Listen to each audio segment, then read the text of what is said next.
Bonjour à tous, on se retrouve aujourd'hui pour une nouvelle vidéo. Ce sera pour un nouveau point lecture. Je suis en vacances et j'ai le temps de lire, enfin je prends le temps de lire et d'essayer d'avancer pour liquider un petit peu ma palle parce que voilà, j'ai envie de lire et de profiter de mes lectures. Et la roue tourne puisque en avril j'avais beaucoup de mal à trouver des bonnes lectures et là au mois de mai j'apprécie beaucoup mes lectures, j'ai des très très bonnes lectures. Donc le premier week-end de mes vacances, j'ai fini le deuxième tome d'Aeternia de Gabriel Katz chez Pocket que je lisais en lecture commune avec ma copine Sabrina.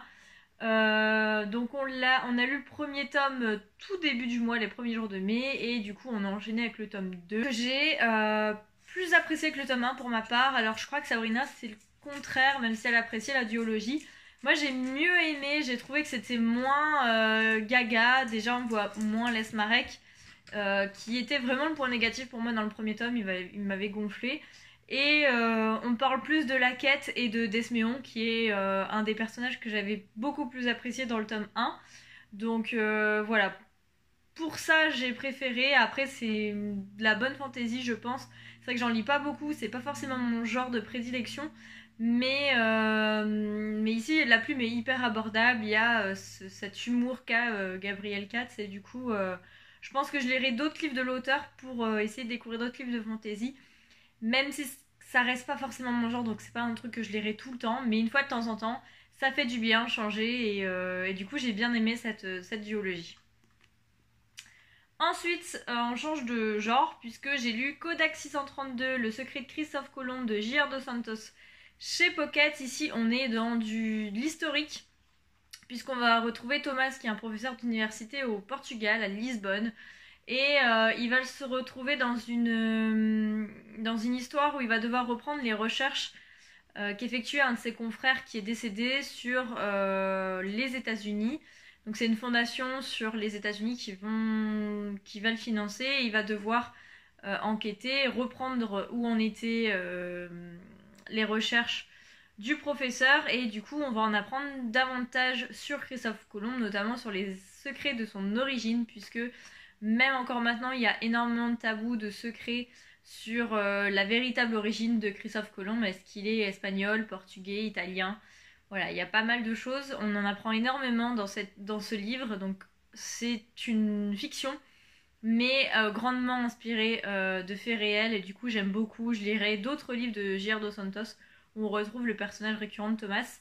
Et du coup, l'histoire est hyper accessible. La plume de l'auteur aussi est hyper accessible. Par exemple, comparé au livre perdu de Léonard de Vinci que j'ai lu, qui était publié chez Hachette Éditions, qui était beaucoup moins accessible à des personnes novices en histoire. Ici, je trouve que c'est vachement accessible, ça se lit hyper vite, on a envie de dévorer ce roman. Donc je l'ai lu très très vite d'ailleurs, en même pas, ouais, peut-être 2 jours quand même. Mais en tout cas, je vous le conseille si vous aimez les livres historiques, si vous avez jamais commencé La Plume de J.R. Dos Santos. Ça me faisait un peu peur, mais en tout cas, je sais que je vais continuer. Il y en a un qui me tente depuis la sortie grand format, c'est Vaticanum sur le Vatican. Donc je pense que malgré qu'il est énorme, puisqu'il fait 800 pages ou 1000 pages, je pense que je me le prendrai et je découvrirai, puisque je sais que La Plume se lit hyper bien et les chapitres sont assez courts. Donc je vous recommande celui-ci. Ensuite, en e-book, j'ai lu Bad de Cédric Banel, qui était publié de base chez Robert Laffont, puis chez Point.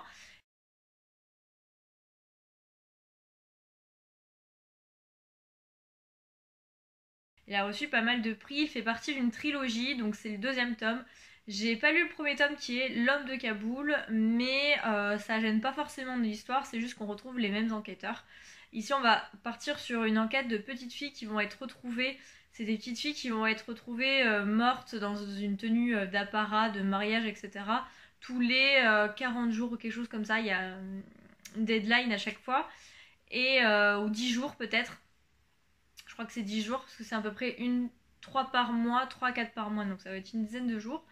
Et ils vont partir là-dessus. En parallèle, on va suivre Nicole, qui est une ancienne de la DGSE, qui va se retrouver piégée par des Italiens. ils vont enlever son mari et ses enfants pour qu'elle puisse les aider à retrouver un grand trafiquant de drogue français qui sévit dans le monde et qui fait de l'ombre à la mafia italienne notamment. Donc voilà, on va suivre ces deux enquêtes en parallèle. On va énormément être en Afghanistan puisque les filles qui disparaissent se situent en Afghanistan. On va notamment parler de tout ce qui est islamisme. Et c'est hyper bien renseigné. C'est à la fois le point positif et le point négatif parce que on en apprend beaucoup sur la politique afghane, sur le fonctionnement des islamistes, etc. Mais en même temps, c'est le côté un peu pompeux et il faut être très concentré dans notre lecture, sinon on peut être vite perdu avec les termes notamment utilisés. Donc je l'ai bien aimé, mais faut vraiment aimer ce côté thriller, mais aussi ce côté politique qui est très très présent et ce côté un peu organisation de la police pardon, que ce soit en France ou en Afghanistan avec tout ce qui est service secret, hiérarchie, etc. Donc c'est du bon policier. Je lirai la suite ce que j'ai, enfin je pense que c'est le dernier tome d'ailleurs, c'est une trilogie qui est Kaboul Express, donc je pense que je le lirai prochainement dans les semaines à venir pour essayer de rester dans l'ambiance et puis éviter de me reperdre à nouveau dans cette organisation. Mais en tout cas j'ai apprécié ma lecture et j'ai passé un bon moment avec Bad de Cédric Banel chez Point. Ensuite, j'ai eu une magnifique lecture. Il s'agit du dernier Virginie Grimaldi, Quand nos souvenirs viendront danser, publié chez Fayard au début du mois de mai. Je l'ai acheté directement à sa sortie. J'avais très très hâte, d'autant plus que je savais qu'on parlait de personnes âgées. C'est tout ce que je savais, je voulais pas en savoir plus. Et j'ai bien fait parce que je l'ai lu, je l'ai dévoré. J'ai adoré cette lecture. Je l'ai commencé vers 11h, je l'ai fini vers 18-19h. Et voilà, c'est du Virginie Grimaldi. Pour ceux qui connaissent et qui ont aimé les précédents, vous allez adorer. Pour ceux qui veulent commencer, pourquoi pas, c'est un des bons romans pour commencer. Et ici, on va retrouver plusieurs personnes âgées, je crois qu'ils sont 5 ou 6 dans une impasse, l'impasse des Colibris. Et ils vont devoir se mobiliser puisque le maire de la ville veut raser leur maison, raser l'impasse pour pouvoir faire une école et un parking. Et du coup, eux, ils sont contre parce que déjà c'est leur maison, donc ils n'ont pas envie de changer alors que ça fait 60 ans qu'ils habitent dans cette impasse. Et puis raser leur maison, en plus du bien matériel, ça permet de supprimer aussi tous leurs souvenirs. Donc ils vont s'organiser, faire des actions contre la mairie, contre le maire pour pouvoir éviter cette expropriation. Et du coup on va suivre ces 6 personnes âgées. On va revenir notamment avec un des seuls couples qui reste en fait, qui est Anatole et Marceline. Et on va suivre du coup leur histoire d'amour, leur histoire de famille aussi avec leurs enfants.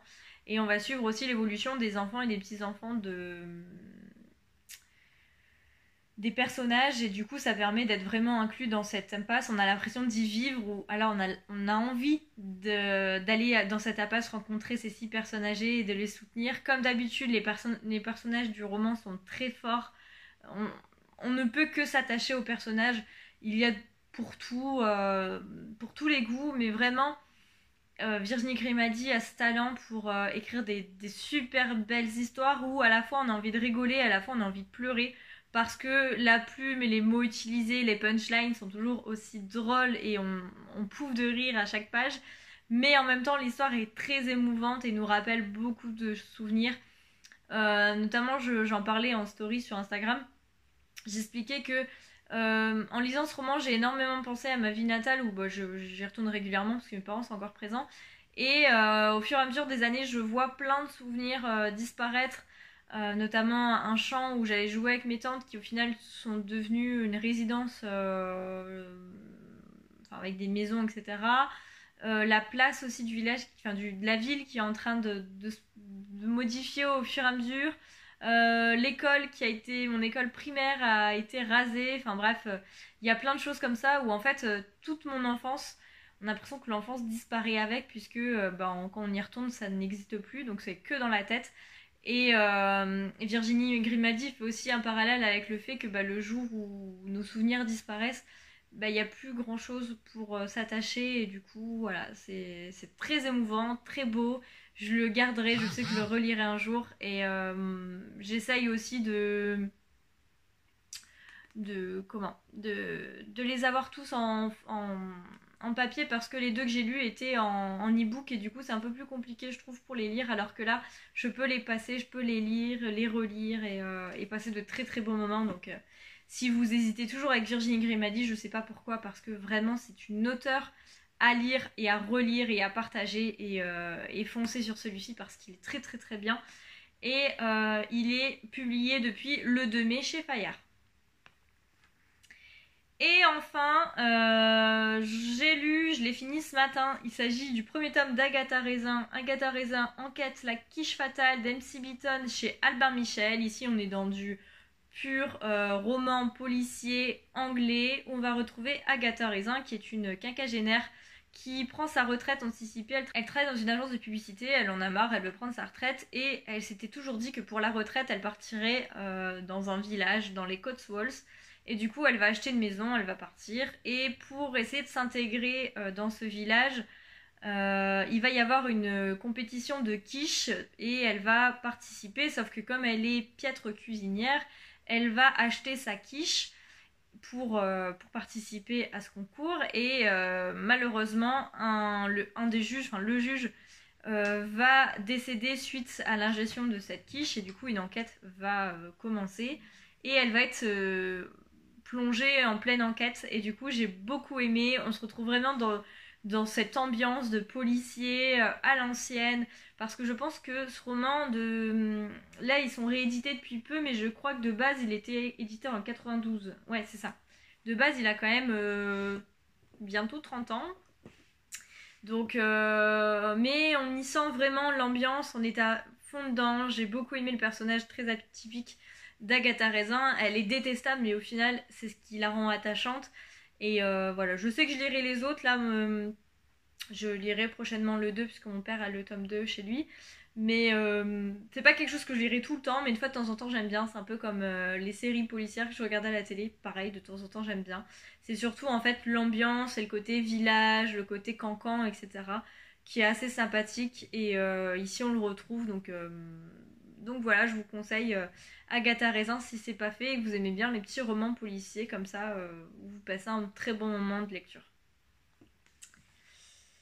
Donc voilà, c'est tout pour ma semaine, enfin même pas ma semaine puisqu'on est à peine jeudi de lecture où vous avez vu il y a des styles totalement différents, de la fantasy, du policier, du contemporain, de l'historique, donc vraiment j'essaye de taper dans tous les styles.